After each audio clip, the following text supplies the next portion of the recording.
On today's show, we're going to be baking some bread. More specifically, a sweet agave nectar bread. That sounds pretty good, doesn't it? I tell you what, it is just as delicious as it sounds. Hey, we've got everything we need right here. Welcome to Gourmet Fishing. I'm your host, David Murray. So let's go ahead and get started on our sweet agave nectar bread right now.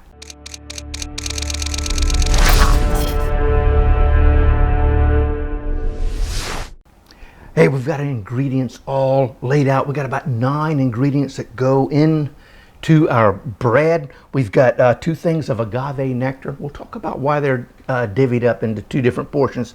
We've got some active dry yeast. We've got some warm water, which is about 105 degrees, molasses. We've got some olive oil, salt, cocoa powder. We've got all-purpose flour, and we've got some whole wheat flour. And right here, we've got a little bit of that's cornmeal, which we'll use here in a few minutes when we begin baking our bread. And then we've got some right here, some cane sugar, some coarse cane sugar.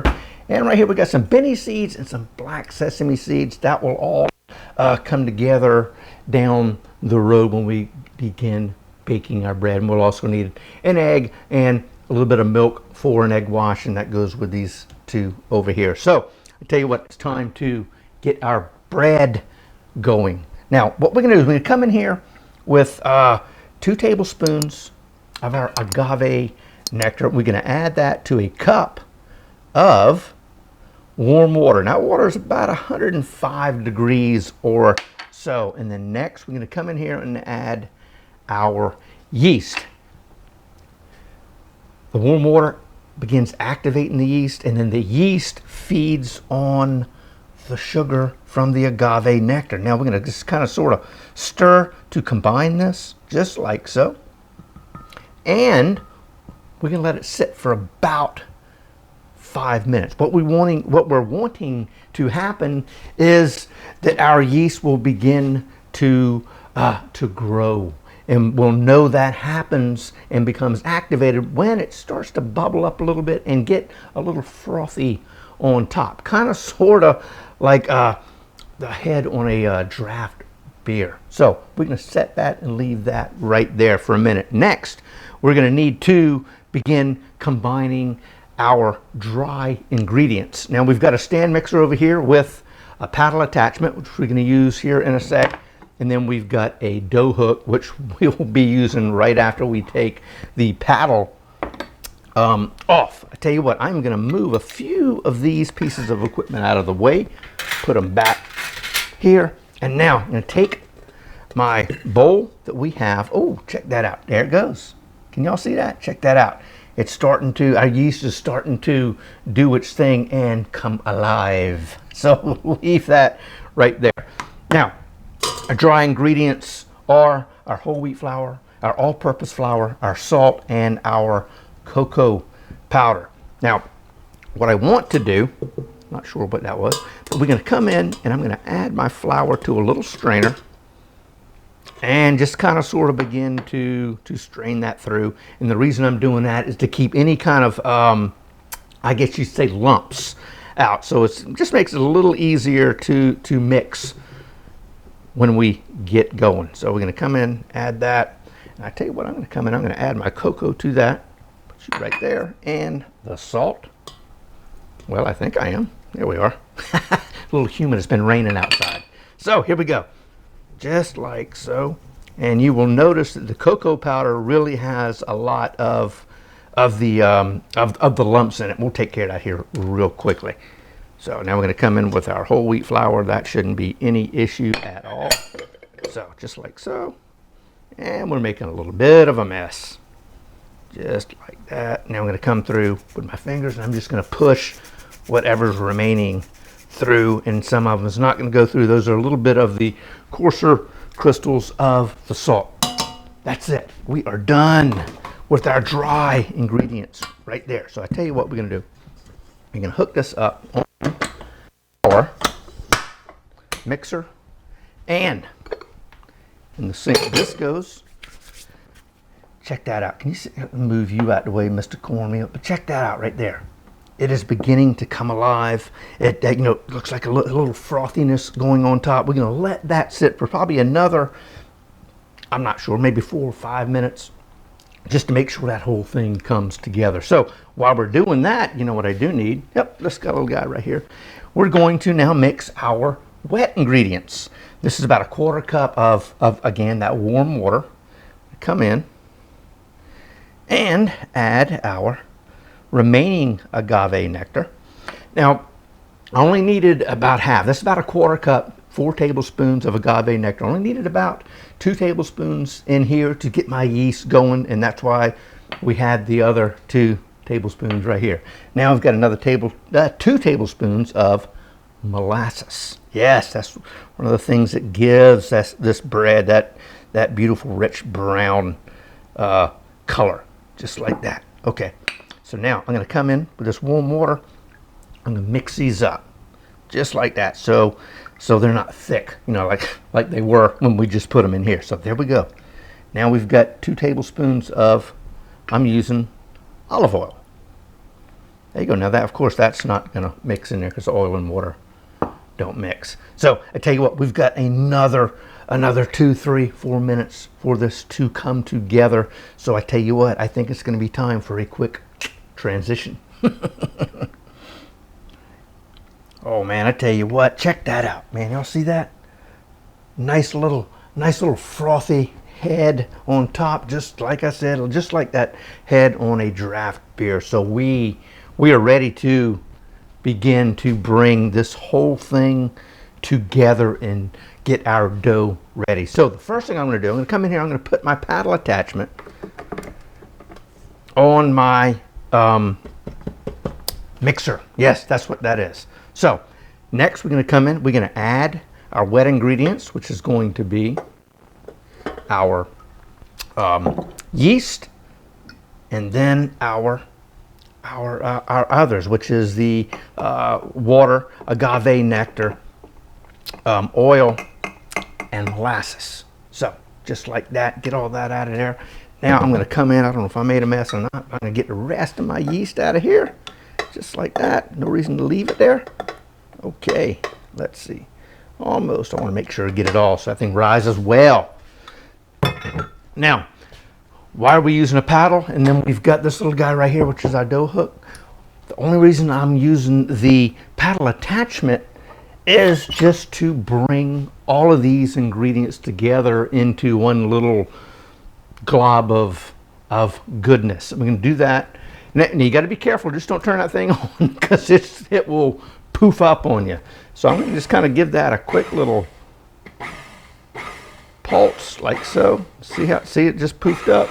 Then we'll just let this go. Bring this together just like that. That's it. That's all we need right there. That's it. So, yep, that looks good. Nope, almost. Yep, it'll work. It'll work. That's just fine. So, now, we're done with the paddle attachment. Now, here we go. Here comes the dough hook, which is going to need, well, if I can ever get it on there. There it is. Okay. Sometimes. Anyway, you got struggles we got to deal with. What this is going to do is essentially knead our bread for us. K-N-E-A-D, I believe how you spell it. Anyway, I don't spell with it. So anyway, okay, it's fine. Now what we're going to do is we're going to knead this in our mixer for about 8 minutes. That's the game. Sometimes it might take a little longer depending on the atmospheric conditions. Like right now, we got a little bit of humidity in the air. It's raining outside, but I'm planning on 8 minutes at knead, and we're gonna begin kneading it on low, and then every now and then I'll bump it up speed a little bit, but for the most part we're gonna leave it just like that. Now, if you don't have a stand mixer, you could in a bowl, you could mix the ingredients like we did with the paddle. And then after that's together, then you're going to have to hand knead that bread for about 10, 12 to 14 minutes. So I've got the stand mixer and I am off doing my kneading. Oh man, that's looking good. I tell you what, it's been right at about 8 minutes. And I tell you what, I think it's where we need it to be. And what we're looking for is for our dough to just kind of sort of be tacky to the bowl itself, but not sticking to your fingers. And that's exactly, yes, that's exactly what we got. I am pleased with the humidity that we have going on. So here it is. Check that out. Just like that. Now what I like to do with my dough after it's done the kneading is come back in and make a round little ball out of it. Now we're going to come in, drop it right in, back into our bowl, mixing bowl, and then we come in with some plastic wrap, just like this. Thank the good Lord that they came up with a little built-in cutters on this stuff now. Man, that thing used to kill me. Anyway, so here we go. We're going to come in here and tightly apply our cling wrap, saran wrap, whatever you want to call it, just like that.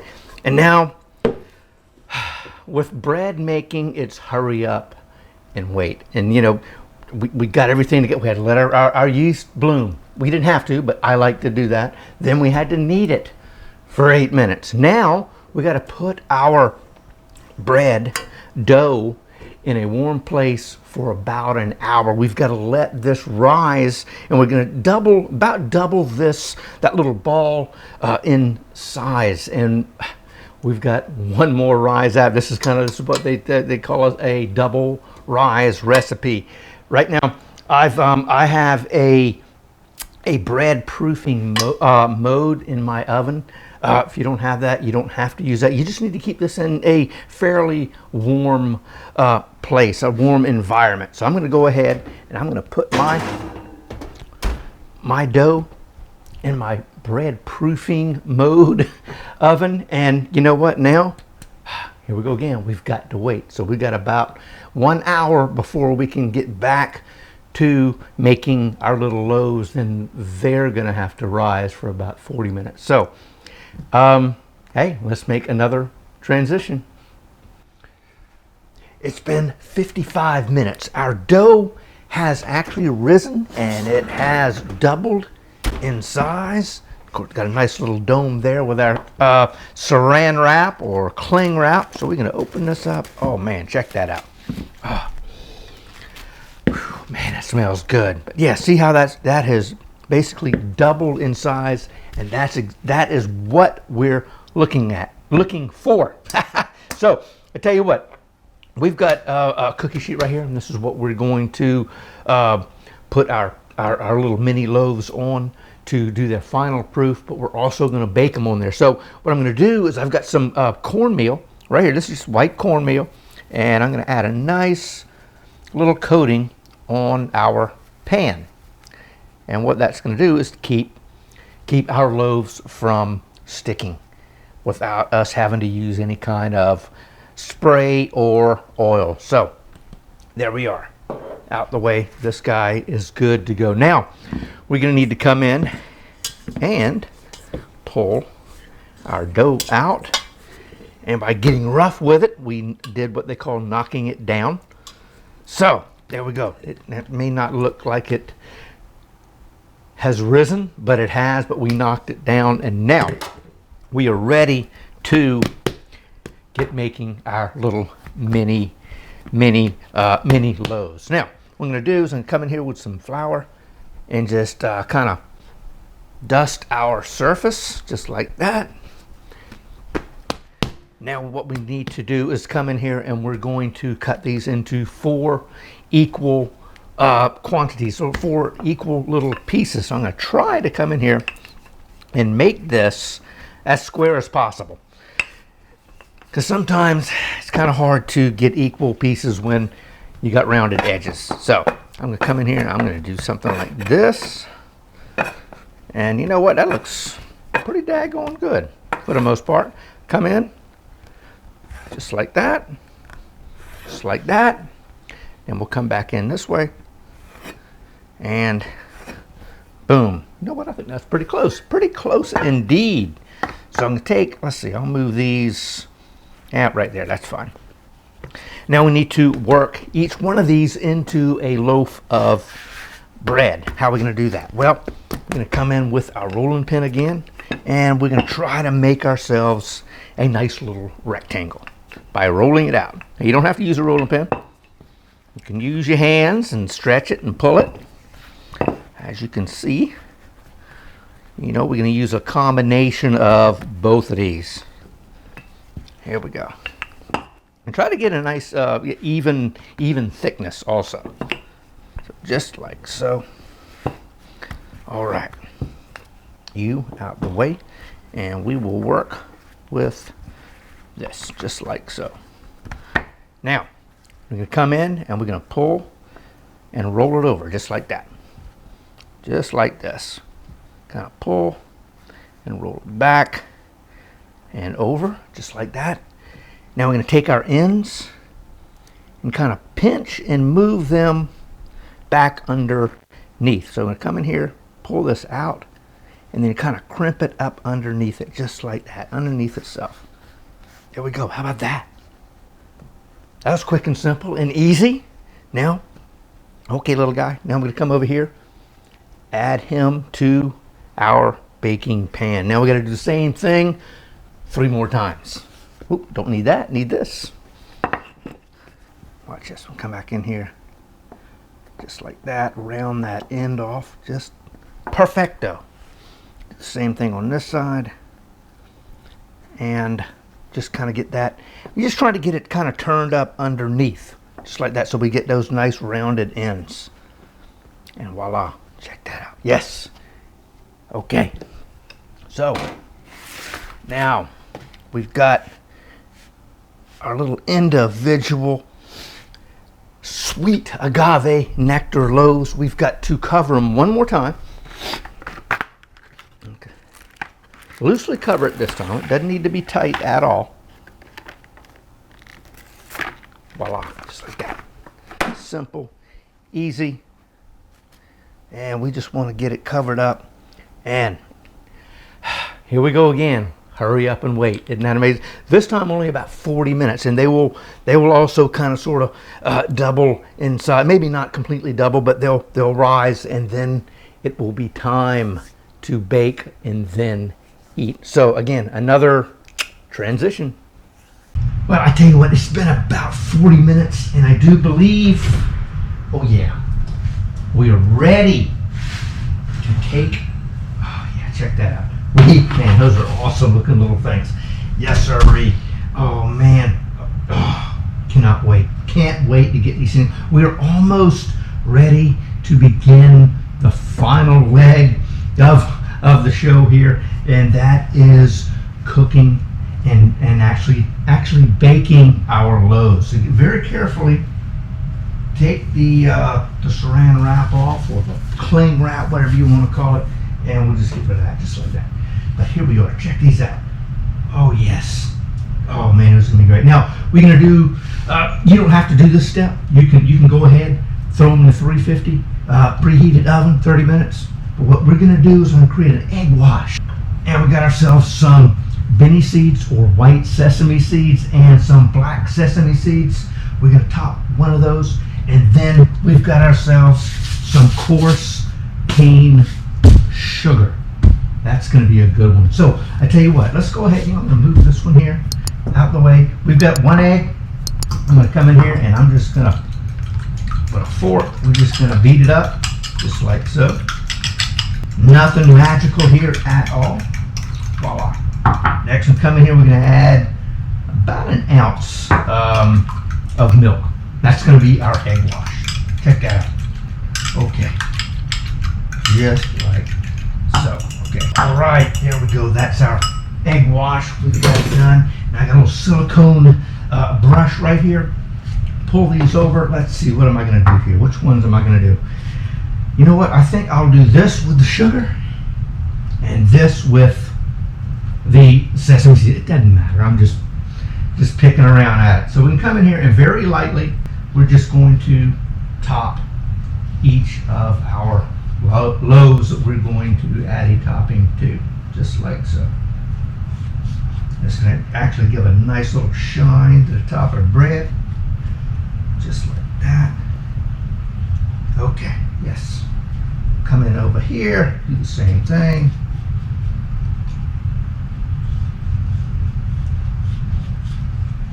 And you know what I think I might do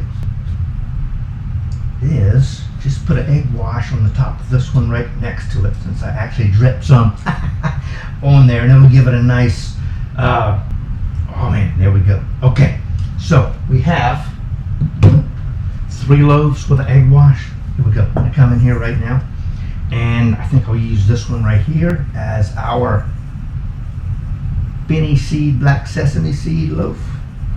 And just do this right here. Tell you what, come in here with this.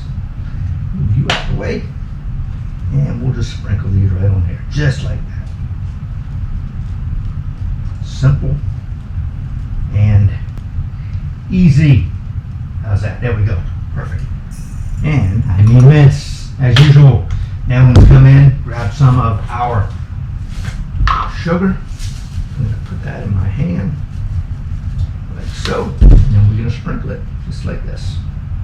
Man, this is going to be good. We'll get ourselves some agave butter. We'll whip that butter up with a hand mixer. And, oh man, that will pair so well with this. Oh man, just, wow, just like that. That's perfect, man. That is going to be awesome. Come back over here. Try not to make too much of a mess. So, it's time to bake. The oven just dinged. I got it preheated at 350 degrees. We are finally ready to bake our bread. 30 minutes and we will be ready to slice and eat. Transition. Oh man, this is what happens when you let it sit in the oven for about 30 minutes at 350 degrees. Check it out, man. We've got our sugar crusted. We've got our sesame crusted. We've got just an egg wash. Look at the difference between the two right there. Look at that. It's kind of all natural right there. This has got a nice little shine and sheen to it. Those things got a little heat to them. Got to be careful. So what we're going to do, what you want to do, come over, get yourself a wire rack, just like we've got right here, and let them cool off just a tad. So I tell you what, while we do that, we're going to come in, get rid of this guy. Ow, see, told you it was hot. And we're going to grab our plating utensils right here. Man, just got a little slab of, I believe that's apple wood. We have created ourselves some whipped butter. This right here, this is the one that's going to go with our sugar crystalled topping right here. This is a whipped agave nectar butter. And what we did was we got a stick of butter and let it come to room temperature, you know, where it's soft, and then got a hand mixer, mixed that up, and then added about a tablespoon or so of agave nectar, and then hit it again, put some air in there. Now we got some nice sweet agave butter. This right here is just plain regular whipped butter, and that's going to go with these guys over here. So I tell you what we're going to do. We're going to come over right here, and for some reason, I don't know why, but our the sugar crystal one seems to split down the top. I don't know if maybe that sugar kind of heats up and opens it up. But anyway, but here's one right here. I tell you what we're gonna do. We're gonna go ahead and cut this guy open right here. Look at that. Oh man. Oh, look at that. Man, that smells great. Oh, it's nice and warm. Oh, wow. How about that? Just like that. Oh man. And always, I don't know, for some reason I always like the little end piece, got a little good crunch on the end. But how about that, y'all? Look what we did today. We created our own bread, our sweet agave nectar bread. 9, 10 ingredients. You know, it really took no time to bring everything together. You know, that was the quickest part of the whole daggone thing. Then the next quickest was the baking. It's the double rise that we have to play with and have to wait for. And also, in about 5 minutes, as that yeast kind of sort of activates and begins to bloom. But man, check what we did today, y'all. Holy cow, awesome bread. It smells wonderful. I wish they had something called smell-o-vision, because man, it's unbelievable in here right now. Hey, over here, how about some white bread? White sandwich bread is a great video. And hey, don't forget to subscribe. And I tell you what, until next time, God bless, and we'll see you soon.